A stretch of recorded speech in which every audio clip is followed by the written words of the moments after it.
નમસ્કાર દર્શક મિત્રો, નયા ભારત ન્યૂઝમાં તમારું હાર્દિક સ્વાગત છે। હું છું મનસુરી શેરબાનુ। ડભોઈ સિનોર ચોકડી પાસે આવેલ નર્મદા નિગમની કેનાલ પર એક તરફ રેલિંગ તૂટી ગયેલી હોય, જેને લઈને અકસ્માત થાય કે કેનાલમાં કાર કે અન્ય વાહન ખાબકે તો જવાબદાર કોણ?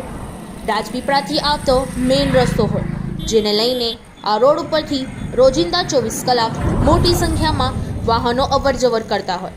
વાહન ચાલકોને અકસ્માત થવાનો ભય સતાવી રહ્યો છે, ત્યારે નર્મદા નિગમ દ્વારા વહેલી તકે તૂટી ગયેલી રેલિંગ રિપેર કરાવે તેવી લોકમાંગ ઉઠવા પામી છે। Bureau report Lalabhai Bhatiyara.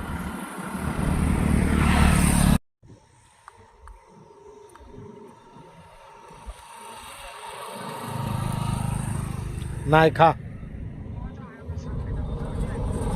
સારું જોઈને રીફર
નાયખા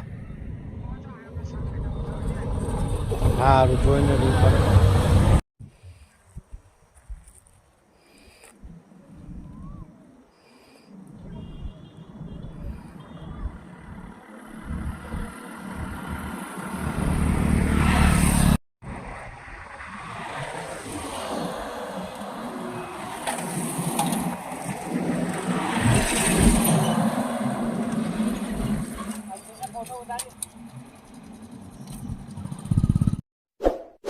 इस वीडियो को लाइक करें, हमारे चैनल को सब्सक्राइब कर बेल आइकन जरूर प्रेस करें